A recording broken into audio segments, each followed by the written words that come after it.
ওমর ইবনুল খাত্তাব, তিনি কিন্তু তখন মুসলিম ছিলেন না। তিনি দেখে চিন্তা করলেন, তার থিঙ্কিং ছিল তখন যে এই সব সমস্যাগুলো একজন ব্যক্তিকে কেন্দ্র করে হচ্ছে, তার নাম মুহাম্মদ সাল্লাল্লাহু আলাইহি ওয়াসাল্লাম, তার ভিউ। অতএব তাকে যদি হত্যা করি তাহলে সব সমস্যা কে সমাধান। এরপরে আমি নিজেকে বনু হাশেমের কাছে সোপর্দ করব। বনু হাশেম আমাকে হত্যা করলে মিটে গেল, রক্তের মূল্য আদায় হয়ে গেল। তিনি তরোয়াল বের করে ছুটলেন। আপনারা জানেন প্রতিমধ্যে তিনি শুনলেন তার বোন ভগ্নিপতি ইসলাম কবুল করেছে, তাই না? তিনি সেখানে ছুটলেন। সেখানে গিয়ে দরজায় দাঁড়িয়ে শুনলেন ভিতরে তেলাওয়াত হচ্ছে, গুনগুন শব্দ হচ্ছে। কান লাগিয়ে শুনলেন। এরপর ভিতরে ঢুকে জিজ্ঞাসা করলেন, তোমরা কি পড়ছিলে?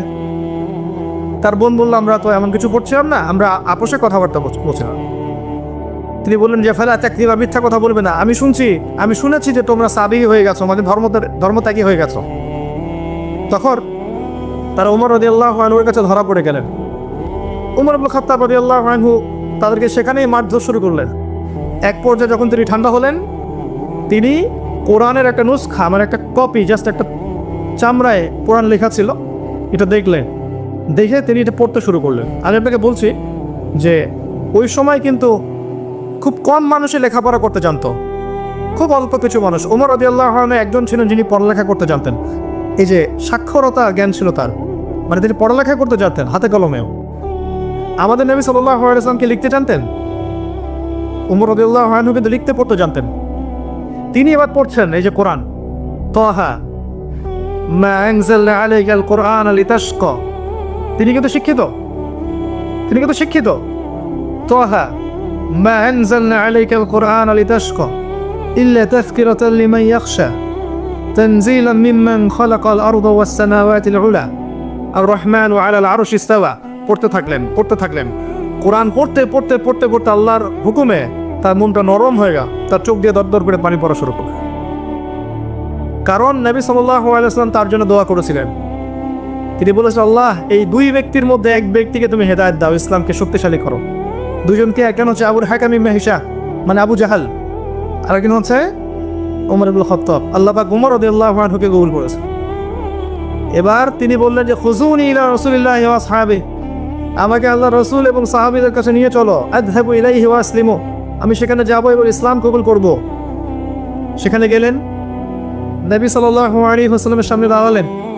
দাঁড়িয়ে বললেন, ইয়া রাসূলুল্লাহ, হে আল্লাহর রাসূল, জিকতুকা উমিনু বিল্লাহি ওয়া রাসূলিহি ওয়া বিমা জিকতা বিহি মিন ইনদিল্লাহ, আমি আপনার সামনে এসেছি আল্লাহ এবং আপনার প্রতি বিশ্বাসী হয়েই এসেছি, এবং আপনি আল্লাহর পক্ষ থেকে যা নিয়ে এসেছেন এটার প্রতি ইমানদার হয়েই আমি আপনার সামনে এসেছি। আশহাদু আল্লা ইলাহা ইল্লাল্লাহ ওয়া আন্নাকা রাসূলুল্লাহ, আমি সাক্ষ্য দিচ্ছি আল্লাহ ছাড়া কোনো মাবুদ নাই এবং আপনি আল্লাহর রাসূল। ওমর রাদিয়াল্লাহু আনহু ইসলাম কবুল করলেন। সবার মাঝে আনন্দ ছড়িয়ে পড়ল।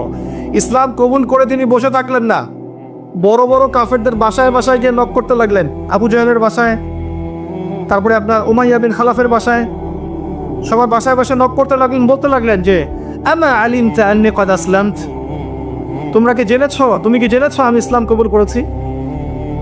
আবু জাহেল বলছিল যে কব্বাহাকাল্লাহ ওয়া কব্বাহা মা জিতা বিহি, তুমি ধ্বংস হও আর তুমি যা নিয়ে এসেছো এটাও ধ্বংস হোক। আবু জাহেল তো এমনই মানুষ ছিল। তিনি কাবা ঘরে গেলেন। কাবা ঘরে গিয়ে সবাইকে ডেকে বলেছেন, ইয়া আইয়ুহান নাস, হে মানব জাতি, ওখানে যত মানুষ আছো, ইলামু, তোমরা জেনে রাখো, আন্নী ক্বাদ আসলামত, আমি ইসলাম কবুল করেছি। ওয়া শাহিদতু আল্লা ইলাহা ইল্লাল্লাহ ওয়া আন্না মুহাম্মাদান আবদুহু ওয়া রাসূলুহু, সবাইকে ডেকে তিনি সম্মুখে ইসলাম কবুল করলেন। এবং তাকে আক্রমণ করার জন্য কিছু মানুষকে রিলিজ দেওয়া হলো। তিনি একাই 8-10 জনের সাথে লড়ছিলেন। একজন এসে এই লড়াইটা বন্ধ করলো। বন্ধ করে তাকে বলছে, শোনেন, লড়াইটা বন্ধ করে ওমর রাদিয়াল্লাহু আনহুকে বলছে, আফালা কুনতা কাতামত, ওমর তুমি কি চুপ থাকতে পারতে না? ইসলাম কবুল করেছো ঠিক আছে, তো চুপ থাকতে তো পারতে, সবার সামনে এসে বলার কি দরকার ছিল, মারামারি করার কি দরকার ছিল? তখন তিনি বলছেন যে ওয়াল্লাযী নাফসি বিয়াদিহি, যার হাতে আমার নফস, তার শপথ করে বলছি, লাউফাররিকান্নাল হাক্কা মিনাল বাতিল, আমি অবশ্যই হক আর বাতিলকে আলাদা করে দিব। কামা ফাররাকাল্লাহু বাইনাল লাইলি ওয়ান নাহার, যেমন করে আল্লাহ পাক রাত এবং দিনকে আলাদা করে দিয়েছেন। এরপর থেকে তার নাম হয়েছে আল ফারুক। কি নাম হয়েছে? আল ফারুক, ওমর আল ফারুক। এবার ইসলাম শক্তি ফিরে পেল।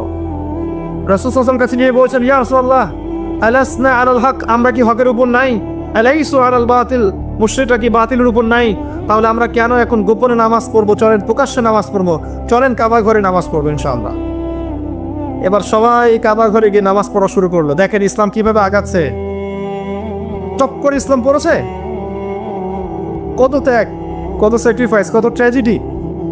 এরপর কুরাইশদের নির্যাতনের মাত্রা কিছুটা কমে গেল, কিন্তু কুরাইশরা দুর্বলদের প্রতি নির্যাতন করতেই থাকে, এটা নিয়ম। দুর্বলের উপরেই সবল অত্যাচার করে আসছে যুগ যুগ ধরে, তাই নয় কি? অত্যাচার সহ্য করতে না পারে সাহাবীরা যখন অভিযোগ করছেন নবী সাল্লাল্লাহু আলাইহি ওয়াসাল্লামের কাছে, তখন নবীজি বললেন যে হাবাসা, হাবাসা মানে আবিসিনিয়া, এখনকার আপনার ইরিত্রিয়া, এখনকার জায়গাটার নাম হচ্ছে ইরিত্রিয়া, ইথিওপিয়ার পাশে ইরিত্রিয়া, দেখবেন ম্যাপের মধ্যে আছে, আফ্রিকায়। সেখানে বাদশাহ নাজাশী নামে একজন বাদশাহ আছেন, তোমরা সেখানে হিজরত করো, তার রাজ্যে কেউ জুলুমের শিকার হয় না। কি বললেন?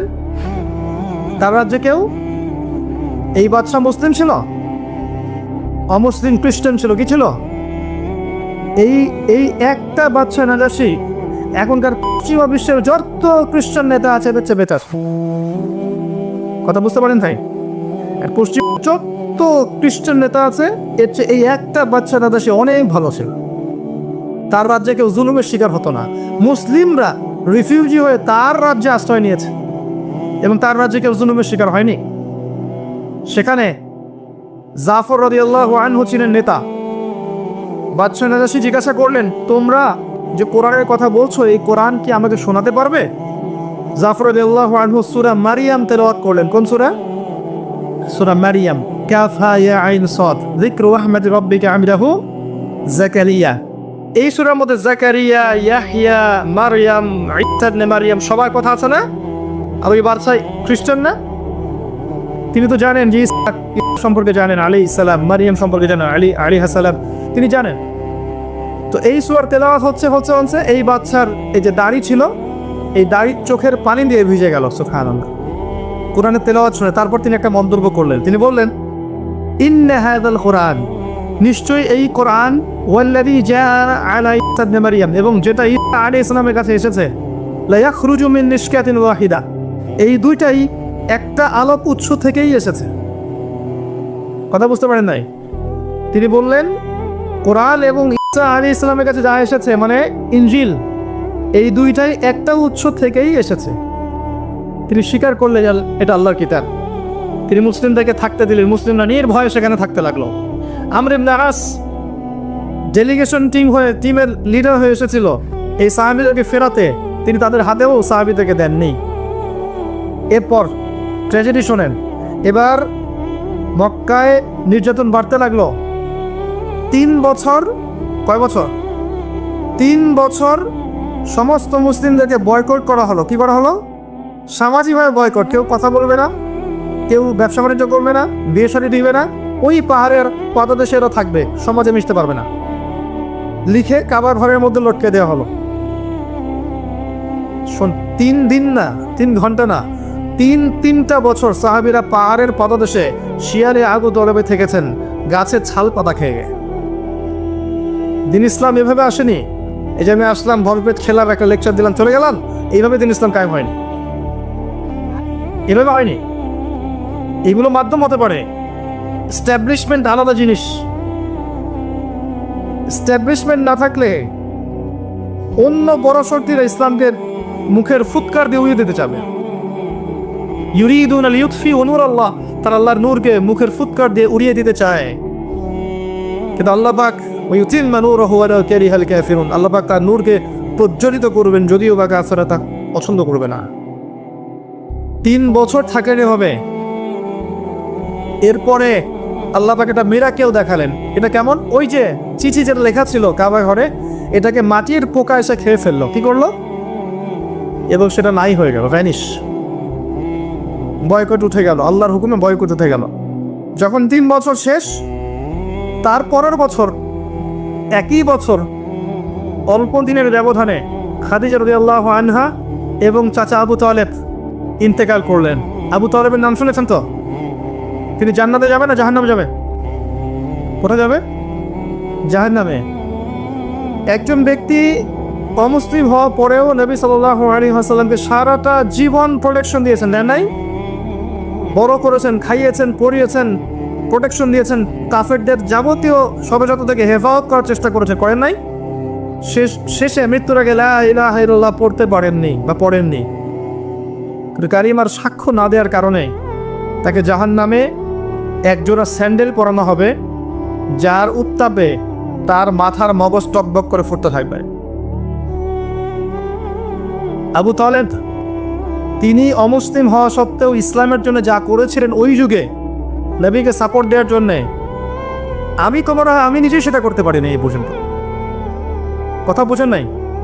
আবু তালেব অমুসলিম হওয়ার পরেও মুহাম্মদ সাল্লাল্লাহু আলাইহি ওয়াসাল্লামকে যে প্রোটেকশন দিয়েছেন, তার জন্য যে ত্যাগ স্বীকার করেছিলেন, সেটা আমরা অনেকেই করতে পারিনি এখনো। তারপরেও সে জাহান্নামে যাচ্ছে। কি কারণে? কি কারণে ভাই? লা ইলাহা ইল্লাল্লাহ কালিমা সাক্ষ্য না দেওয়ার কারণে। আমরা কি বুঝতে পারছি যে আমরা মুসলিম পরিবারে জন্মগ্রহণ করেছি, আল্লাহ কত বড় নিয়ামত? একটু কি আমাদের বোধোদয় হচ্ছে? একটু কি ফিলিংস হয় যে আমরা মুসলিম পরিবারে জন্ম নিয়েছি? আলহামদুলিল্লাহ।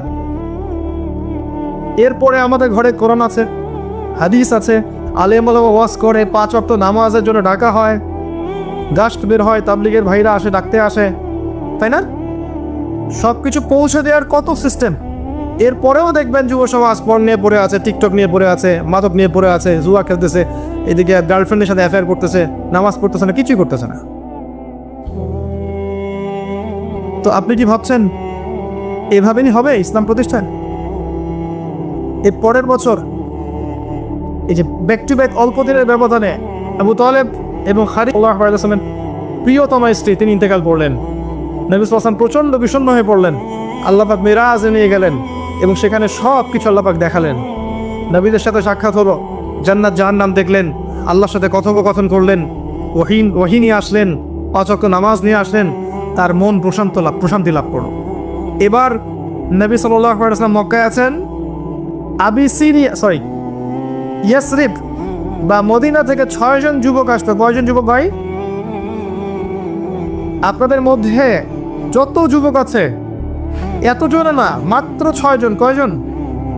6 জন, যাদের নেতার নাম ছিল আসাদ বিন জুরারাহ রাদিয়াল্লাহু আনহু। কি নাম? আগে কখনো শুনেছিলেন নামটা? আসাদ বিন জুরারাহ রাদিয়াল্লাহু আনহু তিনি আসলেন। 6 জনের একটা টিম এসে মক্কায় তারা হজ করতে এসেছে, কারণ তারা কিন্তু আগে অমুসলিম ছিলেন।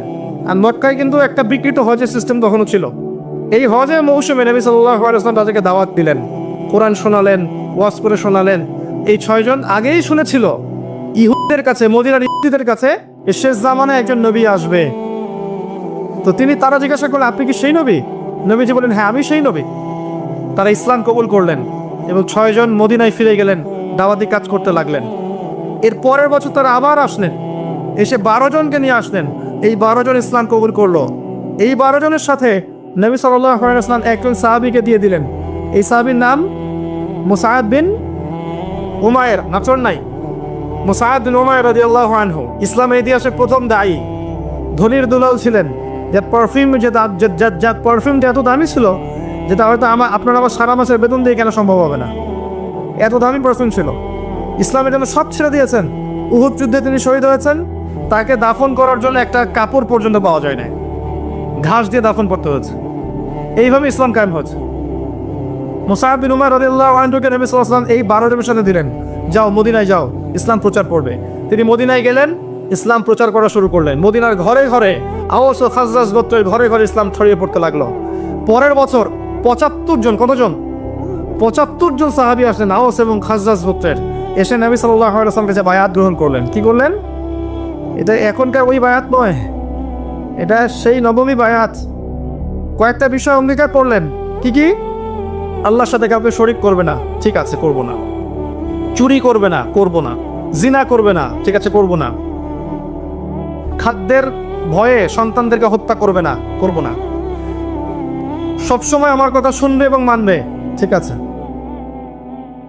সৎ কাজের আদেশ করবে, অসৎ কাজে নিষেধ করবে, ঠিক আছে। আল্লাহর পথে দৃঢ় থাকবে, নিন্দুকের নিন্দার পরোয়া করবে না, ঠিক আছে। আমি যখন তোমাদের কাছে হিজরত করে যাব, তখন আমাকে সেভাবে হেফাজত করবে যেমন করে তোমরা তোমাদের স্ত্রী সন্তানদেরকে হেফাজত করো। তারা বললেন এবার যে ফামা লানা ইযা ফাআলনা যালিকা ইয়া রাসূলুল্লাহ, হে আল্লাহর রাসূল, আমরা যদি এটা করি তাহলে আমরা পাবোটা কি? নবী সাল্লাল্লাহু আলাইহি ওয়াসাল্লাম বলেন আল জান্নাহ, তোমরা জান্নাত পাবে। এবার নাযিল হচ্ছে ইন্নাল্লাহা আশতারা মিনাল মুমিনিনা আনফুসাহুম ওয়া আমওয়ালাহুম বিআন্না লাহুমুল জান্নাহ, এই আয়াত নাযিল হলো। এবার নবী সাল্লাল্লাহু আলাইহি ওয়াসাল্লামের জন্য হিজরতের পটভূমি তৈরি হয়ে গেল। আগে একটা হিজরত হচ্ছে কোথায়? আবিসিনিয়ায় সাহাবীরা গিয়েছিলেন। এরপর নবীজি আরেকবার তায়েফে গিয়েছিলেন, সেখানে আব্দে ইয়ালাইল, আব্দে মাসউদ, হাবিব বিন আমর, তিনজন বড় বড় নেতা ছিল। ওরা ইসলাম কবুল করে নাই, নবীকে আঘাত করে রক্ত ঝরিয়ে আবার পাঠিয়ে দিয়েছে ফেরত মক্কায়। এবার হিজরত হচ্ছে মদিনায়, এটা মূল হিজরত। সাহাবীদেরকে আগে পাঠিয়ে দিলেন, নবীজি পরে গেলেন, সাথে আবু বকর সিদ্দিক। ওই যে গারে শহরে ঢুকলেন, মুশরিকটা ঘিরে ফেললো। আবু বকর সিদ্দিক বলছেন আমাদেরকে দেখে ফেলবে ইয়া রাসূলুল্লাহ। নবীজি বললেন যে লা তাহজান, তুমি চিন্তা করো না, ইন্নাল্লাহা মা'ানা, আল্লাহ পাক আমাদের সাথে আছেন। তিনি মদিনায় প্রবেশ করলেন। তোলা আল বাদরু আলাইনা, সবাই কি বললো না এটা, সবাই বরণ করে নিল। এবার মদিনায় গিয়ে নবী সাল্লাল্লাহু আলাইহি ওয়াসাল্লাম মদিনার প্রেসিডেন্ট হচ্ছেন। এই দেখেন ইসলামিক স্টেট, এটা হচ্ছে ইসলামিক স্টেট। সর্বপ্রথম ইসলামিক স্টেট হচ্ছে যে মদিনা, এখানে প্রেসিডেন্ট হচ্ছেন মুহাম্মদ সাল্লাল্লাহু আলাইহি ওয়াসাল্লাম। এবার তিনি কি করছেন, মদিনা সনদ করে দিলেন। ওখানে ইহুদিরা ছিল, কিছু পত্তলিক ছিল, আওস খাজরাজ ছিল, এবং এই যে আমরা মুসলিমরা ছিলাম, সবার মধ্যে একটা চুক্তি হয়ে গেল। এটা সংবিধানের মতো মদিনা সনদ। এরপর হচ্ছে এখানে মসজিদ নবমী নির্মাণ করা হলো। এটাকে পার্লামেন্ট, নট অনলি একটা মসজিদ, এটাকে পার্লামেন্ট ছিল। এরপরে সেখানে দেখবেন ভ্রাতৃত্বের বন্ধন হলো, মুহাজির আনসারদের মধ্যে ভ্রাতৃত্বের বন্ধন করা হলো। একটা পুরো রাষ্ট্রীয় কাঠামো যা আগে সব হয়ে গেল। গভর্নমেন্ট, সার্বভৌমত্ব, ভূখণ্ড, জনসংখ্যা, চারটাই সেখানে থাকলো না? বুঝতে পারছেন কথা? যারা পলিটিক্যাল সায়েন্স করছেন বুঝতে পারছেন না? মদিনা স্টেট কায়েম হলো। এবার তিনি ইকোনমিক সেকশন ডেভেলপ করতে লাগলেন, সামরিক বাহিনী করতে লাগলেন, অস্ত্রশস্ত্র মজুত করতে লাগলেন, সারিয়া অভিযান করতে লাগলেন, একটা রাষ্ট্রের যা লাগে সব করতে লাগলেন। এই হলো প্রথম ইসলামিক স্টেট। এবার আবু সুফিয়ানের কাফেলাকে অ্যাটাক করা হলো। ওই ঘটনার পরিপ্রেক্ষিতে দ্বিতীয় হিজরিতে বদরের যুদ্ধ হলো। কিসের যুদ্ধ? যেখানে আমাদের সংখ্যা মাত্র 313, ওদের সংখ্যা 1013 জনের। এই যুদ্ধে কে জয়লাভ করলো? মুসলিম। আল্লাহ পাক ফেরেশতাদেরকে নামিয়ে সাহায্য করেছেন, পারেন নাই? ওদের বড় বড় সমস্ত নেতা মরে পড়ে থাকলো। আবু জেহেল, আবু লাহাব, উতবা, শাইবা, আশরাক বিন শারিক, আপনার উমাইয়া বিন খালাফ, সবাই বদরের কূপে লাশ পড়ে থাকে। আল্লাহ পাক মুমিনদের জয় দিলেন এবং প্রফুল্ল চিত্রে মুমিনরা মদিনায় ফিরে গেল।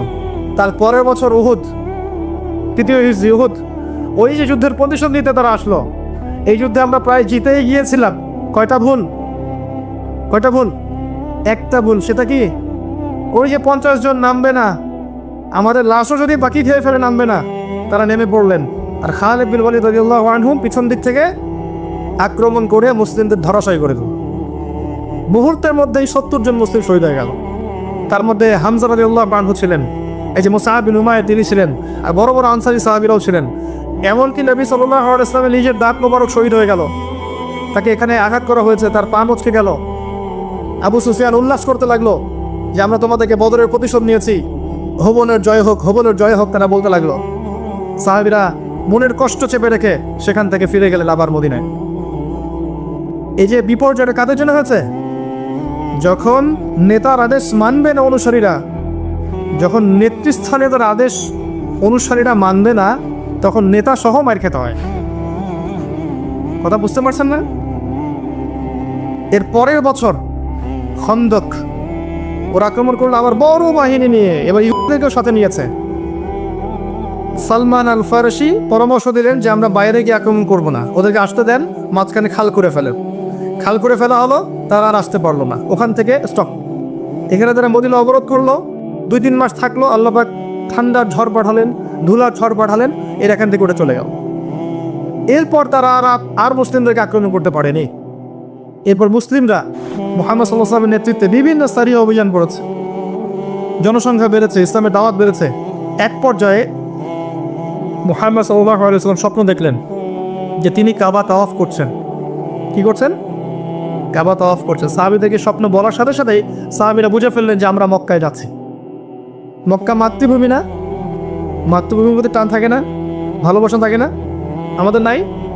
সবারই আছে, তাদেরও ছিল। তারা উমরা করতে চললেন, প্রতিমধ্যে আটকে দেওয়া হলো। খালিদ বিন ওয়ালিদ সেখানে ছিলেন, তখন তিনি কিন্তু মুসলিম হননি। বদ আটকে দেওয়া হলো, না উমরা করতে পারবে না তোমরা। কি করতে হবে এখন? সর্বশেষ একটা গতি চুক্তি হবে, একটা সন্ধি হবে। এই সন্ধির নাম কি? হুদাইবিয়ার সন্ধি। সন্ধি, আচ্ছা ঠিক আছে, সন্ধি হবে। কি সন্ধি? তোমরা এবছর উমরা করতে পারবে না, আচ্ছা ঠিক আছে, ডান। এর পরের বছর আসতে হবে, ওকে ডান। 3 দিনের জন্য আসতে পারবে, ঠিক আছে ডান। অস্ত্র সাথে নিতে পারবে না, ওকে ডান। আমাদের কেউ তোমাদের দলে গেলে ফিরাই দিতে হবে, ডান। তোমাদের কেউ আমাদের দলে আসলে ফিরাই দিব না, ডান। সবচেয়ে বড় শত্রু কে ছিল? কোরাইশরা, তাই না? সবচেয়ে বড় শত্রু কারা ছিল? কোরাইশরা। আর তারপরের বড় শত্রু হচ্ছে আপনার ইহুদিরা। এটি বনু নাজির, বনু কোরাইজা, বনু কাইনুকা, এরা হচ্ছে পরের ক্লাসের। আর এছাড়া কিছু আরবের গোত্রের বেদুইনরা ছিল, পরে রোমকদের সাথে যুদ্ধ হয়েছে ইত্যাদি। কিন্তু মূল শক্তিটা ছিল কি? কোরাইশরা। এই সন্ধির মধ্য দিয়ে কোরাইশদের হাত বন্ধ করে দেওয়া হয়েছে, তারা আর আগাতে পারবে না। এবার এই চুক্তি করার পরের বছরই দেন নবী সাল্লাল্লাহু আলাইহি সাল্লাম খায়বার দুর্গ আক্রমণ করলেন, কারণ মুশরিকরা ইহুদিদেরকে সাহায্য করতে পারবে না। বড় শত্রুর কলার চেপে ছোট ছোট শত্রুগুলোকে দমন করা শুরু করলেন। কত ডিপ্লোম্যাটিক দেখেছেন, কত প্রফেটিক স্ট্র্যাটেজিক শুননা। আমরা খালি খাওয়ার পরে মিষ্টি খাওয়া শুননা, খাওয়ার পরে মিষ্টি খাওয়া শুননা, নাকি মধু খাওয়া শুননা। স্ট্র্যাটেজিক শুননা, দিন প্রতিষ্ঠার একটা স্ট্র্যাটেজিক শুননা। বড় শত্রুকে আগে দমিয়ে দিলেন, দিয়ে এবার ছোট ছোট শত্রুগুলোকে ডিল করা শুরু করলেন। কারণ আর এদেরকে সাহায্য করতে পারবে না। এবার কত smart, what a human being, what a leader. চিন্তা করতে পারেন, এই দুনিয়াতে এই পুরো মহাবিশ্বের কোটি কোটি গ্যালাক্সি, গ্রহ, নক্ষত্র, তারা, এই প্রত্যেকটা জায়গায়, মানে এমনকি একটা গাছের পাতাও আল্লাহ পাকের হুকুম ছাড়া, তাসবিহ ছাড়া চলে না। শুধু মানুষ হতভাগা একটা প্রাণী, যে আল্লাহর জমিনে থেকে, আল্লাহর খেয়ে, আল্লাহর পরে, আল্লাহর বাতাস থেকে শ্বাস নিয়ে, আল্লাহর দেওয়া পানি পান করে, আল্লাহ পাকের দেওয়া অর্থ, সম্পদ, রিজিক, স্ত্রী, সন্তান সব ভোগ করে আল্লাহরই জমিনে আল্লাহ বিরোধী আইন চালু করে দিস। এই মানুষই একটা হতভাগা প্রাণী আছে। আর মন খারাপ করেন না, আমার কথা রাগ করেন না, এগুলো বাস্তব। আর আমার দিকে তেড়ে এসে কোনো লাভ নাই, কারণ এটা হচ্ছে অকাট্য সত্য কথা, যে আমরা আল্লাহ পাকের জমিনে আল্লাহর খেলাফতের দায়িত্ব পালন করছি না। আমরা আল্লাহ পাকের জমিনে আল্লাহর নিয়ামতগুলো ভোগ করে আল্লাহ বিরোধী অপশক্তির স্বার্থ রক্ষা করছি। না হলে বাংলাদেশের মতো জায়গায় কেউ টেন্ডার চালু করতে পারে, একটা 90% মুসলিমের দেশে কেউ সুদভিত্তিক ব্যাংকিং সিস্টেম চালু করতে পারে, মদের বার চালু করতে পারে, জেনার লাইসেন্স দিতে পারে, পতিতালয় লাইসেন্স প্রাপ্ত হয়। কখনো ওই যে যাত্রা পালা গান, ঢাকঢোল, ডুগি তবলা বাজতেছে, কেউ প্রতিবাদও করতে পারে না। করতে গেলে তাকে বলা হয় সে মৌলবাদী, সে সন্ত্রাসী, সে জঙ্গি, উগ্রবাদী।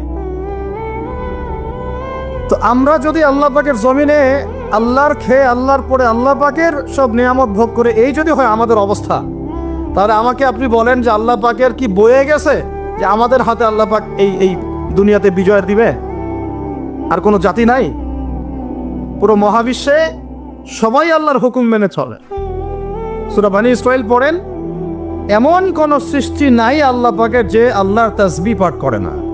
শুধু মানুষই হতভাগা একটা সৃষ্টি। আমরা, আল্লাহ মাফ করেন আমাদেরকে, নামাজও পড়ে না। কি করে না? পাঁচবার দিনে বলা হচ্ছে হাইয়া আলাস সালাহ, হাইয়া আলাল ফালাহ, সাফল্যের জন্য আসো, সালাতের জন্য আসো, কল্যাণের জন্য আসো। কানে ঢুকে না, যায় না নামাজ পড়তে। কোরআন, ওই যে বললাম, বাসায়, সবার বাসায় কোরআন আছে। এমন কোন ব্যক্তি আছেন আপনারা যে আপনাদের বাসায় কোরআন নাই? প্রত্যেকের বাসায় আছে। এমনকি আপনার ফোনের মধ্যে ওই অ্যাপসে আছে, খুলে দেখার সময় নাই। সময় কোথায়? মানে এত ব্যস্ত, সকাল থেকে রাত পর্যন্ত এতই ব্যস্ত মানুষ হতভাগা যে কোরআন খুলে দেখার সময় নাই। আবার বলে, এইসব কথা বললে আবার বলবে যে আমরা কি ইসলাম কম বুঝি? আপনারাই ইসলাম বোঝেন, আমরা বুঝি না। আপনারাই মুসলমান, আমরা মুসলমান না, এইগুলা বলবে। উমর রাদিয়াল্লাহু আনহু ঠিকই বলেছিলেন আজকে থেকে এই 1400 বছর আগে, যে ইসলাম ধ্বংস হবে যখন দেখবা তিনটা বিষয় সমাজে চলছে। এক, দল্লাতুল আলেম, আলেমরা যখন পথভ্রষ্ট হয়ে যাবে তখন সমাজে ইসলাম ধ্বংস হয়ে যাবে। দুই, ওয়াল আইম্মাতুল মুদিল্লিন, যখন আসবে এমন কিছু শাসক যারা পথভ্রষ্ট মুদিল্লিন, তখন সমাজে ইসলাম ধ্বংস হবে। আর ওয়াল মুনাফিকিন ফি জিদারি কিতাবিল্লাহ, যে মুনাফেকরা যখন আল্লাহর কিতাব নিয়ে বাকবিতণ্ডা করবে, মুনাফেকরাই বাকবিতণ্ডা করবে যে আমরাই বেশি বুঝি ইসলাম, তোমরা বোঝো না। আর বাংলাদেশে টকশো সংস্কৃতি চালু না হলে আমরা এটা বুঝতে পারতাম না যে আসলে হাদিসটা সত্য। মাথার উপর দিয়ে যায় কথা কিছু না, পরে লেকচার রিপিট শুনে নিন। মূল জায়গায় আসি। কোরআন ঘরে আসে, আমরা তেলাওয়াত করি না। নামাজের আজান কানে আসে, নামাজে যাই না। শেষ রাত্রে আল্লাহ পাক প্রথম আসমানে নেমে আসেন, কিভাবে নেমে আসেন আমরা জানি না, ওইটার কাইফিয়ত ব্যাখ্যা করার আমাদের দরকারও নাই। আল্লাহ পাক বলেছেন বাস ঈমান রাখি। এবং আল্লাহ পাক আহ্বান করতে থাকেন, কে আছো আমার কাছে কিছু চাইবা আমি তোমাকে দিব, সুবহানাল্লাহ। কে আছো আমাকে ডাকবা আমি তোমার ডাকে সাড়া দিব। কে আছো আমার কাছে ক্ষমা চাইবা আমি ক্ষমা করে দিব। এইভাবে ফজর পর্যন্ত আল্লাহ পাক আহ্বান করতে থাকেন। আমরা ওই সময় ফেসবুক টেসবুক চালাই, রিল্যাক্সে ঘুম দেই। তাহলে নামাজের আজান কানে যায়, নামাজ পড়ি না, কোরআন বাসায় আছে তেলাওয়াত করি না, খুলেও দেখি না, 40 কুলখানি বাদ দিয়ে। আর শেষ রাত্রে আল্লাহ পাক আহ্বান করতে থাকেন, আমি উঠে ওযু করে 2 রাকাত নামাজ পড়ে একটু দোয়া করব, সেটা পারি না। এই আমি আবার যখন দিনের বেলায় এলেম শিখতে যাই, এমন জায়গায় এলেম শিখতে যাই যেখানে নারী পুরুষ একাকার অবস্থা, ফ্রি মিক্সিং। আমি এমন এলেম শিখতে চাই যে এলেমটা আমাকে 20 বছরে 20টা সূরাও শিখায় না। 20টা হাদিস আপনার মুখস্থ নাই, আমি চ্যালেঞ্জ করতেছি আপনাকে। 20টা হাদিস আপনি দাঁড়ায় বলেন, ছোট ছোট হাদিস খালি।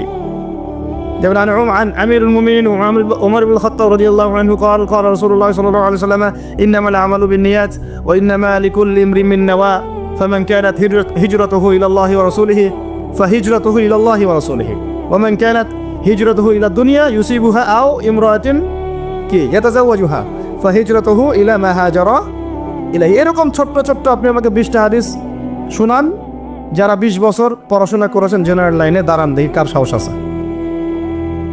তো এই হচ্ছে আপনাদের শিক্ষার অবস্থা। তারপরে আপনি আবার যখন চাকরি ক্ষেত্রে যান, ঘুষ ছাড়া আপনার চাকরি হচ্ছে না। এই হলো অর্থনৈতিক জীবনের অবস্থা। আবার চাকরি ব্যবসা বাণিজ্য যাই করছেন, এর মধ্যে ম্যান্ডেটরি মাস্ট বি সুদ আছে। কি আছে? এই মাপে কম দেওয়া তো আছেই, অন্যের সম্পদ আত্মসাৎ তো আছেই, পণ্যে ভেজাল দেওয়া তো আছেই, তারপরে সিন্ডিকেট তো আছেই, যেটার দাম এখন এই রজবের, আজকে কয় তারিখ? রজবের 14-15 হবে না? তো এই রজবের 14-15-তে যে পণ্যের দাম 200 টাকা, 1.5 মাস পরেই সে পণ্যের দাম হবে 400 টাকা।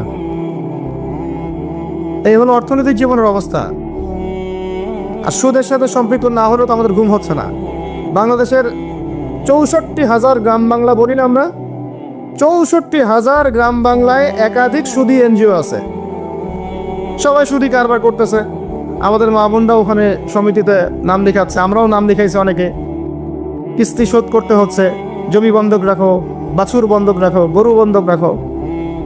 শেষমেশ ধনীটা ধনী হচ্ছে, গরিবরা গরিব হচ্ছে।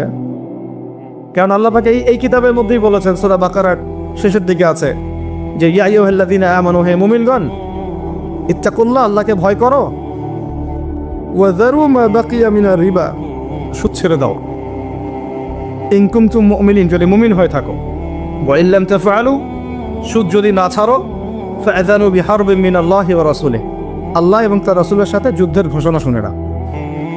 আয়াত বুঝলেন? আয়াতটা কি বুঝলেন? আল্লাহ পাক বলছেন যারা সুদ খায় বা সুদ না ছাড়ে, এরা আল্লাহ এবং তার রাসূল মুহাম্মদ সাল্লাল্লাহু আলাইহি ওয়াসাল্লামের বিরুদ্ধে অস্ত্র নিয়ে দাঁড়ায় আছে। তো আপনার আমার কল্যাণ হবে না ভাই? দুনিয়ায় পরকালে কল্যাণ হবে না? আমরা হাউজে কাউসারের পানি তো পাবো ইনশাআল্লাহ, আমরা কবরের উত্তর তো দিতে পারবো ইনশাআল্লাহ, আমাদের জন্য নবী সাল্লাল্লাহু আলাইহি ওয়াসাল্লাম সুপারিশ তো করবেন ইনশাআল্লাহ। সুপারিশ তো নবীজি করবেন, এটা ঠিক আছে, এটা তো ঠিক আছে। কিন্তু কোরআনে যে আল্লাহ পাক বললেন যে সুদ যদি তোমরা না ছাড়ো তাহলে জেনে রেখো তোমরা আল্লাহ এবং তার রাসূলের বিরুদ্ধে যুদ্ধ করতেছ।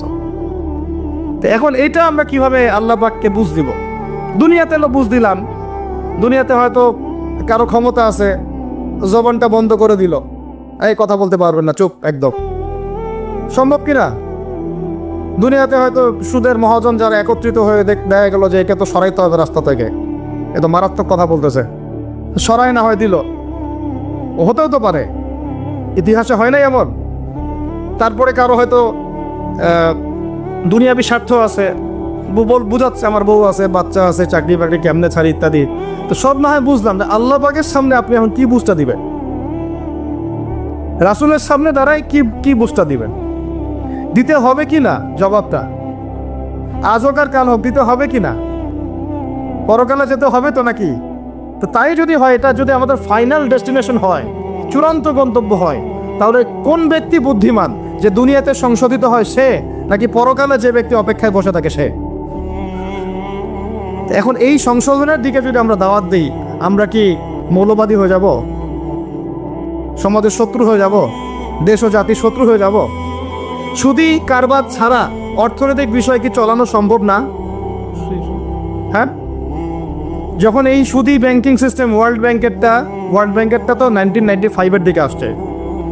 তারও আগে ছিল ওই যে ব্রিটেনের দি ব্যাংক অফ ব্রিটেন, যেটা প্রথমের দিকে আর কি।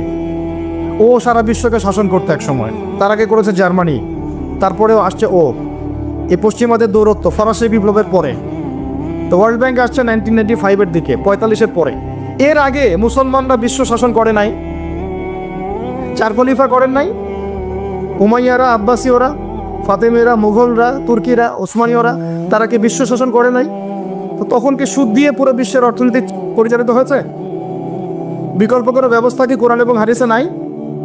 তো যদি সেটা থাকে, আর আমরা যদি এটাকে পাশ কাটায় যাই, গিয়ে পশ্চিমাদের এই অর্থনীতি যদি আমরা গ্রহণ করি, সেভাবে জীবনযাপন করতে থাকি, তো আল্লাহর সামনে কি ভাই আমাদেরকে দাঁড়াতে হবে না? আল্লাহ পাক আমাদের সবাইকে যেন কথাগুলো মন দিয়ে বোঝার তৌফিক দান করে। এখন যদি পুরো সিস্টেমটা আমরা চেঞ্জ করতে না পারি, ওই ক্ষমতা আমাদের নাই মনে করেন, ব্যক্তি জীবন থেকে সুদ দূর করা যাবে না? আমাকে কি রাষ্ট্র প্রশাসন একদম সুদ না খাইলে অ্যারেস্ট করে নিয়ে যাবে? আমি যদি বলি আমি সুদ খাবো না, সুদভিত্তিক ব্যাংকিং সিস্টেমে আমি ডিলিংস করব না, অ্যাকাউন্ট থাকতে পারে আপনার, কিন্তু আপনি ডিলিংস করতেছেন না, ঠিক আছে? সুদের টাকা যদি আসেও ওটা আপনি ছেড়ে নিচ্ছেন না, এবং সুদি এনজিও কারবার এগুলোর সাথে আপনি যুক্ত হচ্ছেন না, তো আপনাকে কি অ্যারেস্ট করে নিয়ে যাওয়া হবে জেলখানায়? কেন খাচ্ছিস না বলেন, নিয়ে যাওয়া হবে? এখনো ওই রকম দুঃসাহস দেখানোর মতো লোক বাংলাদেশে আসে নাই যে আপনি সুদ না খাইলে আপনাকে জোর করে ধরে নিয়ে যাবে। আচ্ছা, এরকম কেউ কখনো করবে না তারা এই কাজটা, ইনশাআল্লাহ। আর যদি করে তাহলে তো আল্লাহর গজব নেমে আসবে। তো এখন তাহলে সুদ খাচ্ছে কে? আপনি, আমি নিজেই। কে খাচ্ছে তাহলে? আমরা নিজেরাই খাচ্ছি। হয় আমি খাচ্ছি, না হলে আপনি খাচ্ছেন, না হলে আপনার স্ত্রী খাচ্ছে, না হলে আপনার বাবা খাচ্ছে। অতএব সুদের মধ্য দিয়ে আমরা আল্লাহ এবং তার রাসূলের সাথে সরাসরি যুদ্ধ করতেছি। বদরের যুদ্ধে কি আবু জাহেলরা পরাজিত হয় নাই? উহুদের যুদ্ধে, খন্দকের যুদ্ধে, মোতা, ইয়ারমুকে, এই শতাব্দী আল্লাহ এবং তার রাসূলের বিরুদ্ধে যারা দাঁড়াইছে, তারা কি কখনো টিকতে পারছে? আজকে পশ্চিমারা সারা বিশ্বকে এভাবে সুদখোর বানিয়ে দিয়েছে, আর প্রত্যেকটা মুসলিম কান্ট্রি এর খপ্পরে পড়ে গেছে, বের হতে পারতেছে না। বের হওয়ার জন্য শুধু একটা জিনিস দরকার, একটা জিনিস, সেটা হচ্ছে আল্লাহ এবং তার রাসূলের প্রতি পরিপূর্ণ বিশ্বাস, ঈমান। এটা আমাদের অর্জন হয় নাই, এটাই সত্য কথা। অর্জন যদি হতো তাহলে আমরা বিকল্প চিন্তা করতে পারতাম। যদি আফগানিস্তান আগামী 10 বছর এভাবেই অর্থনীতি চালাতে পারে, এখন তাদের যে অবস্থা, আগামী 10 বছর যদি আর নতুন করে যুদ্ধ বিগ্রহ না হয়, এবং তারা যদি এভাবেই আরো 10 বছর তাদের ডাবল কারেন্সির অর্থনীতি চালাতে পারে, সুদহীন, জাকাত ভিত্তিক, ইসলামিক, আমাদের বিশ্বাস আগামী 10 বছরে দেখবেন তারা মার্কিন ডলারের উপরে আধিপত্য বিস্তার করেছে, ইনশাআল্লাহ। আমি ইকোনমিক্স নিয়ে পড়াশোনা করেছি ভাই, এমনি কথা বলতেছি না। অনলাইনে যারা আপনাদেরকে এইসব তালগোল মার্কে কথাবার্তা বুঝায়, যে কাগজের টাকা নিয়ে উল্টাপাল্টা কথা বলছে, ইলেকট্রনিক মানি নিয়ে উল্টাপাল্টা কথা বলতেছে, বিটকয়েন ক্রিপ্টোকারেন্সি নিয়ে কথা বলতেছে উল্টাপাল্টা, ভাই এগুলো আমরা জেনে বুঝে কথা বলতেছি, জেনে বুঝে পড়াশোনা করে এগুলোর উপর আমরা থিসিস করেছি ইউনিভার্সিটিতে, এগুলোর উপরেই। এমনি এমনি কথা বলতেছি না যে পেপার মানি আপনার পকেটে, আমার পকেটে যেটা আছে আপনার পকেটেও সেটাই আছে, এর ভিতরেও সুদ আছে। ইলেকট্রনিক মানি যেগুলো আমরা ইউজ করতেছি এগুলোর ভিতরেও সুদ আছে, অল্প হোক আর বেশি হোক। এর সামনে আসবে বিটকয়েন, ওইটার মধ্যে সুদের ভিতর উপর সুদ, তার উপর আসতেছে একটা সিস্টেম যেটা অলরেডি কয়েকটা কান্ট্রিতে অ্যাপ্লাই হয়ে গেছে, চায়নায়, উত্তর কোরিয়া, দক্ষিণ কোরিয়া ইত্যাদি কান্ট্রিতে। এটা হলো ক্যাশলেস সোসাইটি, মানে কোনো ক্যাশই থাকবে না সোসাইটির মধ্যে, ডিজিট থাকবে, খালি ডিজিট। মানে আপনি বলতে পারবেন না যে আমার 1 লক্ষ টাকা আছে, যদি বলি 1 লক্ষ টাকা আছে, টাকাটা আমার হাতে দেন দেখি, আপনি হাতে দিতে পারবেন না, দেওয়ার মতো কিছু নাই। ওইটা আপনার ডিজিটে থাকবে, নাম্বারে, ফিগারে। 1 লাখ এটা ফিগার। ইতিহাসে এমন কোনো কারেন্সি আসে নাই যেটা ধরাও যায় না, ছোঁয়াও যায় না, পকেটেও রাখা যায় না। এটা আসতেছে সামনে। যারা বুঝে না এগুলা, আমরা আক্রমণাত্মক কথা বলতে চাচ্ছি না, আল্লাহ পাক তাদেরকে হেদায়েত দান করুন। যারা বুঝে না তারা মনে করতে পারে এগুলো হচ্ছে ভবিষ্যৎবাণী, আদতে এইগুলা বর্তমান বিশ্বে চলতেছে, আমাদের সে সম্পর্কে জ্ঞান নাই। আমরা অনেকেই ক্যাশলেস সোসাইটি প্রতিষ্ঠার চেষ্টা করতেছি, এটার মধ্যে যতটুকু কল্যাণ আছে না তার চেয়ে বেশি অকল্যাণ আছে। যখন আমরা একটা জিনিস চালু হয়ে যায় তখন সবাই কিন্তু প্রতিবাদ করি না, যখন চালু হয়ে যায় তারপরে ওরা যখন ইসলাম বিরোধী এজেন্ডা বাস্তবায়ন করে তখন আমাদের টনক নড়ে। এক্সাম্পল দিই একটা, তাহলে বুঝবেন। আজকে নিয়ে যারা পেট্রোনাইজ করতেছে, পিছন থেকে ফান্ডিং করতেছে, এটাকে প্রমোট করতেছে, অনলাইন অফলাইন যেখানে ঢুকবেন খালি এগুলোই দেখা যাচ্ছে, এর পিছনে একটা সুদী এনজিওদের হাত আছে। কাদের হাত আছে? তো এখন সারা দেশে যখন এরা কারবার শুরু করেছিল তখন আমরা কিন্তু সবাই মিলে এইভাবে প্রতিবাদ করি নাই। আজকে যখন তারা একটা জিনিসকে প্রতিষ্ঠা করার চেষ্টা করতেছে ওদের স্বার্থে, ইসলামের বিপক্ষে, এখন আমাদের অনেকে টনক নড়তেছে যে আরে এ কি হচ্ছে, আমাদের মুসলমানদের বাচ্চারা এগুলো কি শিখতেছে। সমস্যা হচ্ছে আমরা সমস্যা আসলে শুরুতে বোঝার মতো ওই নূর, বাসিরা, হিকমা আমাদের এখনো পয়দা হয়নি। শেষে গিয়ে একদম কুল, কি বলে ওটাকে, মাঝপথে গিয়ে যখন দড়িয়ে যখন নৌকা ডোবা শুরু করে তখন আমাদের হুঁশ ফিরে আরে কি হচ্ছে। তো আল্লাহ পাক আমাদেরকে বিজয় দিবেন এটা প্রতিশ্রুতি দিয়েছেন, যে একটা নিয়ে কথা বলতে গেলে ভিতরে চলে গেছে। আমার সমস্যা এটাই, আলোচনা করতে গেলে একটু বেশি ভিতরে চলে যাই, পরে আর বেরোতে পারি না। আপনারা কি আলোচনা বুঝতে পারতেছেন? আল্লাহ পাক আমাদেরকে প্রতিশ্রুতি দিয়েছেন যে তোমরা দুশ্চিন্তাগ্রস্ত হয়েও না, তোমরা টেনশন করো না, ভয় পেও না, হীনবল হয়েও না, আনতুমুল আ'লাউনা, তোমরাই বিজয়ী হবে এই দুনিয়াতে এবং আখিরাতে, তোমরাই বিজয়ী হবে ইন কুনতুম মুমিনিন, যদি প্রকৃতপক্ষে মুমিন হয়ে থাকো। আমাকে বলেন, যারা আজান শুনেও নামাজে যায় না এরা কি মুমিন? বলেন। আপনি মনে করছেন আমি জুমার নামাজ তো পড়ি, ঈদের নামাজ তো পড়ি। এমনও হতভাগা মানুষ আছে পৃথিবীতে যাদের নামাজ প্রথমবার তারা নামাজ পড়ে জানাজার নামাজ। আছে না ভাই? আল্লাহ পাক আমাদের সবাইকে 5 ওয়াক্ত নামাজি হওয়ার তৌফিক দান করেন, এবং কাজা নামাজ অনেকের আছে, আল্লাহ পাক সেগুলো আদায় করার তৌফিক দান করেন।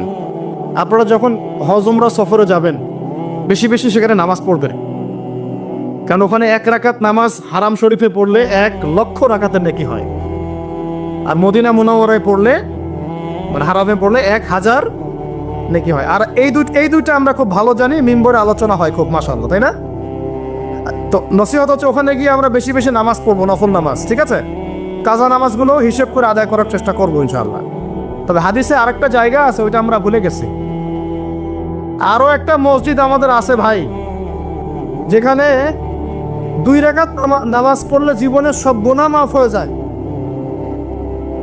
ওইটা আমাদের পাঠ্যপুস্তকে নাই, আমাদের চেতনায় নাই, আলোচনায় নাই, মিম্বরে নাই, খুতবায় নাই। সেই মসজিদ কোথায়? ওই মসজিদ কি আমাদের নাই? কি মনে হয় আপনাদের? ওই আল-আকসা কি আমাদের না ওদের? ওইখানে 2 রাকাত নামাজ পড়লে, সফর করে 2 রাকাত নামাজ পড়লে জীবনের সব গুনাহ মাফ হয়ে যাবে। ওইখানে আমরা এখন ঢুকতে পারি না। কারো কোনো ফিকির আছে? ইয়াংদেরকে বলতেছি ভাই, এমন একটা জামা আমাদেরকে করতে হবে যার একজন নেতা থাকবে, একটা নেতা, একদম সামি'না ওয়া আতা'না, শুনলাম মানলাম এমন নেতা। এত ইখতিলাফ, এত বিভক্তি চলবে না। মানে বিভক্তি ইখতিলাফ থাকতে পারে মাসলা মাসাইলের ব্যাপারে, ফিকহি ব্যাপারে, কিন্তু এই এত দলীয় বিভক্তি থাকা যাবে না। এক টেবিলে আলেমদেরকে বসতেই হবে। আলেমরা যদি এক টেবিলে না বসে ঐক্যের দৃষ্টান্ত স্থাপন না করতে পারে, জনগণ ঐক্যবদ্ধ হতে পারবে না। বাংলাদেশের সবচেয়ে বেশি দরকার এখন ওলামায়ে কেরামের ঐক্য। আমরা যারা ছোটরা আছি, আমাদের মূল কাজ এখন এইটাই, আমরা এটাই ফিকির করি কিভাবে আলেমদেরকে একটা জায়গায় বসানো যায়। আলেমরা যদি ঐক্যবদ্ধ হতে পারেন, জনগণ একদিকে ফোকাস করে চলতে পারবে ইনশাআল্লাহ। এবং তাদের মধ্যে যদি একজন আমির নিযুক্ত করা হয় এবং তার কথা যদি আমরা সূরা ভিত্তিক মেনে চলি, ইনশাআল্লাহ বাংলাদেশ কেন, পুরো বিশ্বে দিন কায়েম করা সম্ভব। আমরা এই দিক থেকে আমরা মোটামুটি 20-30 বছর পিছায় আছি এখনো। বুঝতে পারছেন না আমার কথা? এই দিক থেকে দেখেন, আল্লাহ নবী সাল্লাল্লাহু আলাইহি ওয়াসাল্লাম মক্কাতেও সাহাবীদের মধ্যে কখনো বিভক্তি হতে দেন নাই। একজন নেতা, তার আন্ডারে সব সাহাবীরা বায়াত করে আছেন হাতে হাত রেখে, ব্যাস যা বলবেন তাই। ডানে যেতে বলে ডাইনে, বামে যেতে বলে বামে। মার খাচ্ছেন, যদি নবীজি বলেন হিজরত করে চলে যাও, হিজরত করে চলে গেল আবিসিনিয়া, তাই না? আর যদি নবীজি বলেন সবর করো, সাবরান আলা ইয়াসির ফাইন্নামা ওয়াইদাকুমুল জান্নাহ, সবর করো তোমাদের জন্য জান্নাত, সবর করতেছেন, মার খাচ্ছেন, তাও কোনো কথা বলতেছেন না। এইরকম সামি'না ওয়া আতা'নার জেনারেশন না থাকলে দিন কায়েম হয় না, যেটা আমাদের বিগত 50 বছর আমরা করতে পারি নাই। এটাই সত্য কথা। এটা করার জন্য সবার আগে আমাদের মনের হিংসা দূর করতে হবে। কি দূর করতে হবে? মনের হিংসা দূর করতে হবে, মনের অহংকার দূর করতে হবে, নিজেকে ছোট মনে করা শিখতে হবে। আমি ছোট মানুষ, বড়রা যে দায়িত্ব দিবেন সেটা পালন করব। আলেম ওলামার সহবতে থাকবো, তাদের পরামর্শ চলবো, আমাকে যেভাবে গাইড করেন সেভাবে চলবো। যখন যে দায়িত্ব আসবে সেটা পালন করব। চিন্তা এরকম না থাকলে আপনি চলতে পারবেন না, বিদ্রোহী হয়ে যাবেন তখন। বেয়াদবি, যে প্রথম একটা কথা বলছি, বেয়াদবি। আমরা অনেকেই বড় বড় বরেণ্য আলেমদের সাথে বেয়াদবি করছি, তাদের বাণিজ্য হানি করছি। অনলাইনে লাইভে চলে আসলাম, একটা কথা বলে দিলাম, পোস্ট দিয়ে দিলাম, ভাবছি আমি ইসলামের বড় উপকার করে ফেললাম। আদতে আমি বিশৃঙ্খল একটা অবস্থা ছিল, আরো বিশৃঙ্খলতা বাড়ালাম। আমি কাছাকাছি তো আনতেই পারলাম না। কিছু মানুষের কাজ দেখলে মনে হচ্ছে যে তাদের একটাই কাজ। কি একটাই কাজ? অনলাইনে একটা একটা করে আলেম, একটা একটা করে বক্তা, একটা একটা করে দায়ীর নাম ধরে ধরে সমালোচনা করা। এটা করে আপনি দিনের কি উপকারটা করতেছেন? এই কাজগুলো করে আপনি দিনের কোন জায়গায় খেদমতটা করতেছেন বলেন? এতে করে মানুষের দিন সম্পর্কে, সেই আলেম সম্পর্কে, সেই বক্তা সম্পর্কে, সেই ওস্তাদ সম্পর্কে, সেই ইসলামী দল সম্পর্কে কি ভালো ধারণা সৃষ্টি হচ্ছে না খারাপ? আমরা যদি প্রশ্ন করি যে আপনি নিজের চেহারাটা একটু আয়নায় দেখেন না, আপনার ভিতরে কি কোনো দোষ নাই? আপনি কি এই উম্মার নেতৃত্ব দেওয়ার যোগ্যতা অর্জন করেছেন? কতগুলো কিতাব পড়েছেন? কি ডিগ্রি অর্জন করেছেন? কতটুকু সার্টিফিকেট অর্জন করেছেন? কতটুকু তাসকিয়া অর্জন করেছেন? কতটুকু আপনি নূর অর্জন করতে পারলেন? কতটুকু বাসিরা আছে আপনার? কয়টা মসজিদ করেছেন? কয়টা মাদ্রাসা করেছেন? কয়টা ইসলামিক সংগঠন করলেন? কয়টা কিতাব লিখলেন? কয়টা লেকচার দিলেন? আপনি নিজে কি করলেন দিনের জন্য? এই চিন্তাটা করা দরকার নাই যে আমি নিজে কি করলাম দিনের জন্য, ও কি করলো, ওর কি খেদমত, ওর কি দোষ, ওর কি ত্রুটি, এইগুলোর চর্চা আমরা ব্যস্ত হয়ে আছি এখন। এই একটা কারণে আমাদের ওলামায়ে কেরামদের মধ্যে ঐক্য হচ্ছে না, দুর্ভাগ্যজনকভাবে। কারণ আমরা একটা শ্রেণী আলেমদের ইজ্জত ধোয়ার পিছনে লেগে গেছি। একজন আলেম না, এটা ভুল করছে ভাই, আলেম মানুষ তো, কেন বেয়াদবি করতে হবে আপনাকে? কেন আপনাকে একটা সেশন করতে হবে? কেন একটা এটা করতে হবে, সেটা করতে হবে? চুপ করে থাকেন আপনি। পারলে তার সাথে আপনি পার্সোনালি দেখা করেন, তার কাছে যান, তার কথার পিছনের কারণটা খুঁজে বের করার চেষ্টা করেন। ইসলামের খেদমত এগুলো হচ্ছে না। তো ওই দিকে যেতে চাচ্ছি না। একটা রিকোয়েস্ট করবো আপনাদেরকে যে আমরা সবাই একটা দায়িত্ব কাঁধে নেই যে এই উম্মতকে বিজয়ী করার জন্য আমারও কিছু দায়িত্ব আছে। আপনার দায়িত্ব নেই ভাই? এখন আপনি আয়নার সামনে আজকে রাত্রে দাঁড়ায় অনেস্টলি সততার সাথে দাঁড়াবেন।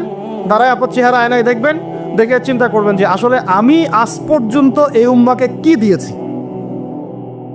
বলেন তো কি বললাম ভাই? আয়নার সামনে দাঁড়ায় কি বলবেন? আমি আদনান, আমি আব্দুর রহমান, আমি আব্দুর রহিম, আমি অমুক, আমি তমুক, আমি ইসলামকে, উম্মাকে, আল্লাহকে, রাসূলকে কি দিয়েছি এই পর্যন্ত। যদি আপনার মনের মধ্যে সততা থাকে, জবাব ওই আয়নার তসবির আপনাকে দিয়ে দিবে। একটা উর্দু শের আছে যে চেহারে তো আকসর ধোকা দেতি হ্যায়, সচ তো আইনা বলতি হ্যায়। মানে চেহারা তো বেশিরভাগ সময় ধোকা দেয় মানুষকে, সত্য কথা বলে আয়নার প্রতিবিম্ব। তো আল্লাহর ওয়াস্তে নিজের আত্মসমালোচনা করি, আমরা উম্মাকে কি দিলাম এনার ফিকির করি। এখন যদি উত্তর আসে যে আমি অনেক দিয়েছি উম্মাকে, আমি একদম কামেল হয়ে গেছি, তাহলে বুঝবেন আপনার মধ্যে ইবলিসের চরিত্র আসছে। ইবলিসই বলতে পারে যে আমি সবার চেয়ে শ্রেষ্ঠ। ও যে বলে নাই আনা খায়রুম মিনহু, আমি আদমের চেয়ে শ্রেষ্ঠ। খলাকতানি মিন নার, আমাকে আগুন দিয়ে সৃষ্টি করেছেন। খলাকতাহু মিন তিন, তাকে মাটি দিয়ে সৃষ্টি করেছেন। এই কেবার যদি চলে আসে বুঝবেন আপনি ধ্বংস হয়ে গেছেন। ফিরআউন বলেছিল আনা রব্বুকুমুল আ'লা, আমি তোমাদের মহান রব। নাউযুবিল্লাহ। আর একজন আল্লাহর বান্দা খালি বলবে আল্লাহুম্মা ইজআলনি ফি আইনি সাগীরা ওয়াজআলনি ফি আ'য়ুনিন নাসি কাবীরা। আল্লাহ তুমি আমাকে নিজের চোখে ছোট বানায় দাও আর অন্য মানুষের চোখে আমাকে বড় বানায় দাও। আমিন। তো আত্মসমালোচনা করতে হবে কিনা ভাই? এখন যদি আমার উত্তর আসে যে না আমি তো আসলে ভাই কিছু করতে পারি না, এই টুকটাক কিছু লেকচার দিয়েছি এতটুকুই, এখনো আমি উম্মাহকে ঐক্যবদ্ধ করতে পারি নাই, উলামায়ে কেরামকে এক জায়গায় আনতে পারি নাই, আমি এখনো কোনো ইসলামিক বড় কোনো অ্যাসোসিয়েশন ফর্ম করতে পারলাম না, এখন পর্যন্ত আমি 100টা কিতাব লিখতে পারি নাই, এখনো আমি ইফতা দেওয়ার মতো বা মুফতি হওয়ার মতো যোগ্যতা অর্জন করিনি, এখনো আমার কোরআনের কত জ্ঞান শেখা বাকি, কত আলেমের সোহবতের থেকে নূর নেওয়া বাকি, এখনো কত দূর যাওয়া বাকি। এই চিন্তাগুলো যদি মনের মধ্যে আসে তখন দেখবেন রাতে আপনার ঘুম হারাম হয়ে গেছে। তখন আপনার প্রচেষ্টা চলবে ইনশাল্লাহ কিভাবে এগুলো আপনি অর্জন করতে পারবেন। ওই গুটি কয়েক মানুষকে দিয়ে দিন কায়েম হবে ইনশাল্লাহ। আমার কথায় রাগ করলেন নাকি? একটু মন খারাপ করলে আল্লাহ পাক ওই ওসিলায় যদি আপনাকে আবার দিনের দিকে নিয়ে আসেন, আমার লেকচার ওয়াজ করা সার্থক। একটু আঘাত পাইলে আমি খুশি হব। সরকার, প্রশাসন, জনগণ, আমাদের মা বোন, আপনারা, আমাদের পরের প্রজন্ম, কেউই আমাদের শত্রু না। আমাদের শত্রু বরং আমার বা আমাদের চেয়ে ভালো কোনো বন্ধুই নেই আপনাদের। আমার বা আমাদের চেয়ে ভালো কোনো বন্ধু নাই আপনাদের। যারা আছে এদের ব্যাপারে একটা স্টেটমেন্ট বলে দিই আমি, যে তুঝ জैसा दोस्त हो তো দুশ্মন কি কোই জরুরত নেই। ওরকম বন্ধু যদি থাকে তাহলে দুশ্মনের কোনো দরকার হবে না। এই বিশ্বে যারা আমাদেরকে বন্ধু বানাইছে ওদের কোনো দুশ্মনের দরকার নাই। একদম খোলামেলা বলে, সাথে যারা আতাত করেছে ওদের দুশ্মনের দরকার নাই। বন্ধুত্ব করে চলছে, এদের দুশ্মনের কোনো দরকার নাই। দেখে নিয়েন এদের চরিত্র হচ্ছে, এরা একটা মুখ নিয়ে আপনার সামনে আসবে, ওদের একটা স্বার্থ পিছনে থাকবে, ওই স্বার্থ উদ্ধার করার জন্য বন্ধুর বেশে আপনার সামনে আসবে। এরপর স্বার্থ উদ্ধার করা শেষ, আপনার গড দিবে। তারপরে বিশ্বাস করতেছেন না? আমরা ওদেরকে চিনি, কারণ আমরা আল্লাহর কিতাব পড়ি রে ভাই। আল্লাহ পাক এই কিতাবের সূরা মাইদার 51 নম্বর আয়াতে বলেছেন, ইয়া আইয়ুহাল্লাযীনা আমানু, হে মুমিনগণ তোমরা এই বন্ধুরূপে গ্রহণ করো না। কে বলেছেন ভাই? আমার কিছু বলার আছে এখানে? আল্লাহ পাকে সবার কথা বলছেন? উত্তর না, ওদের মধ্যেও কিছু কিছু ভালো মানুষ আছে, সত্য এটা। কিছু কিছু ভালো মানুষ আছে। কারা তাহলে? কাদেরকে নিষেধ করলেন আল্লাহ পাক? আল্লাহ পাক বলছেন বা'দুহুম আউলিয়া ও বা'দ, ওদের মধ্যে কিছু আছে যারা একে অপরের বন্ধু। একে অপরের বলেন তো কি একে অপরের বন্ধু না? বন্ধু না। এদেরকে বন্ধুরূপে গ্রহণ করতে আল্লাহ নিষেধ করেছেন। এই আয়াতটা এখন ওই মধ্যপ্রাচ্যের এই হাবিবিদেরকে কে বুঝাবে? কে বুঝাবে? এই জর্ডানের রাজাকে কে বুঝাবে? আমাদের সৌদের কিংকে কে বুঝাবে? লেবাননকে কে বুঝাবে? এই যে গলফ কান্ট্রিদেরকে কে বুঝাবে যে আল্লাহ পাক বলেছেন এদের মধ্যে যারা একে অপরের বন্ধু, এদেরকে আমরা বলি কি বলি? এদের উদ্দেশ্য হচ্ছে হোলি ল্যান্ডটা দখল করা, মানে ওই নীল নদ থেকে ইউফ্রেটিস পর্যন্ত দখল করে ওই শাসন কায়েম করা, এটা ওদের লক্ষ্য। এই একটা লক্ষ্যের আগাচ্ছে। এদেরকে আল্লাহ পাক বন্ধুরূপে গ্রহণ করতে নিষেধ করেছেন। এই আয়াতটা আপনি ওদেরকে কিভাবে বোঝাবেন? আল্লাহ পাক আরো বলছেন ওয়ামা ইয়াতাওয়াল্লাহুম মিনকুম, আয়াত কিন্তু শেষ হয়নি এখনো। আল্লাহ পাক বলছেন ওয়ামা ইয়াতাওয়াল্লাহুম মিনকুম, তোমাদের মধ্যে হে মুমিনরা কেউ যদি ওদের দিকে মুখ ফিরাও, মানে ওদেরকে অ্যালায়েন্স রূপে গ্রহণ করো, ফাইন্নাহু মিনহুম, তুমি তখন তাদের অন্তর্ভুক্ত হয়ে যাবে। নাউজুবিল্লাহ। তার মানে কি তারা কাফের হয়ে যাবে? আমরা কি তাহলে এদের সবাইকে কাফের বলছি, তাকফির করছি? উত্তর না। যারা বলে আমরা এদেরকে তাকফির করেছি, এরা ডাহা মিথ্যাবাদী। এরা হচ্ছে ডাহা মিথ্যাবাদী। আমরা এ ধরনের মধ্যপ্রাচ্যের শাসকদেরকে তাকফির করি নাই, আগেও করিনি, এখনো করি না, ভবিষ্যতেও ইনশাল্লাহ করব না। আল্লাহ পাক কি বলছেন তাহলে? আল্লাহ পাক আয়াতের শেষে উত্তর দিচ্ছেন ওয়ামা ইয়াতাওয়াল্লাহুম মিনকুম ফাইন্নাহু মিনহুম, তোমাদের মধ্যে কেউ যদি জোট গঠন করো, ওদেরকে বন্ধুরূপে গ্রহণ করো, তাহলে তোমরা তাদের অন্তর্ভুক্ত হয়ে যাবে, আমাদের কেউ থাকবে না। এর মানে তারা কি হবে? ইন্নাল্লাহা লা ইয়াহদিল কওমাজ জালিমিন, আল্লাহ পাক এই জালেমদেরকে হেদায়েত দেন না। তার মানে তারা হবে জালেম। কি হবে? আল্লাহ পাক শব্দ ইউজ করেছেন কি? জালেম। অতএব যদি কেউ জালেমদেরকে মিত্ররূপে বন্ধুরূপে গ্রহণ করে, সে ব্যক্তি হোক, সমাজ হোক, সরকার হোক, রাষ্ট্র হোক, সে জালেম হয়ে যাবে। কি হবে ভাই? সে কি কাফের হবে? উত্তর না। কাফের হবে? কি হয়ে যাবে? জালেম। ইন্নাল্লাহা লা ইয়াহদিল কওমাজ জালিমিন, আল্লাহ পাক জালেমদেরকে হেদায়েত দেন না। এই জন্যই তো মদের বার ওপেন করতেছেন, এখন কনসার্ট করতেছেন, হ্যালোইন করতেছেন, এইটা করতেছেন, ওইটা করতেছেন। কেন? আল্লাহ পাক নারাজ হয়েছেন। আল্লাহ পাক কি হয়েছেন? নারাজ হয়েছেন। আল্লাহ পাক এখান থেকে ফিরে না আসলে আল্লাহ পাক ধরবেন। তো এখান থেকে আপনি বুঝতে পারছেন যে পুরো বৈশ্বিক প্রেক্ষাপটে আমাদের অবস্থাটা কি। আরো একটা আয়াত আছে, ওটা সূরা বাকারায়, এটা আরো মারাত্মক। এটা আল্লাহ পাক তার নবীকে বলছেন যে ওয়ালান তারদা, ভালো করে শোনেন যুবকরা, আল্লাহ পাক বলছেন ওয়ালান তারদা। আপনারা হয়তো অনেকে গ্রামার জানেন না, যারা মাদ্রাসা ব্যাকগ্রাউন্ডে তারা জানে, বুঝবেন। এখানে এমন একটা কথা বলা হচ্ছে যে কখনোই তারা সন্তুষ্ট হবে না। ওয়ালান তারদা, কি কঠিন কথা, কি স্পষ্ট কথা। আমরা কি আল্লাহ পাককে তাফসীর শিখাইতে যাব? আমরা কি আল্লাহ পাককে তাউইল শিখাইতে যাব? আমরা কি আল্লাহকে ব্যাখ্যা শিখাইতে যাব? আল্লাহর কালামের স্পষ্ট কথার কোনো ব্যাখ্যার দরকার নাই। এটা তো আয়াতুল মুহকামাত, এটা তো মুতাশাবিহাত আয়াত নয়। আল্লাহ পাক বলছেন ওয়ালান তারদা, কোশ্চিন কালেও সন্তুষ্ট হবে না, আনকা, হে নবী, তোমার উপরে। কারা সন্তুষ্ট হবে না? আলিয়া, এরা কোশ্চিন কালেও তোমার উপরে হে নবী সন্তুষ্ট হবে না। হাত্তা তাত্তাবিআ মিল্লাতাহুম, যতক্ষণ না তুমি ওদের মিল্লাত, ওদের ধর্ম গ্রহণ করছো। আর কিছু বলতে হবে ভাই? হ্যাঁ, আপনি যদি এখন ওদের শিক্ষা, ওদের সংস্কৃতি, ওদের রাজনীতি, ওদের বিশ্ব রাজনীতি, ওদের কূটনীতি, ওদের মানে যা যা আছে, ওদের যা কিছু আছে, দর্শন, এগুলোর সামনে আত্মসমর্পণ করেন, বলেন হ্যাঁ এগুলো খুব ভালো, আমরা এগুলো মেনে নিচ্ছি, হ্যাঁ তোমরা আমার দোস্ত বন্ধু, ওরা আপনার কোনো ক্ষতি করবে না, কোনো ক্ষতি করবে না।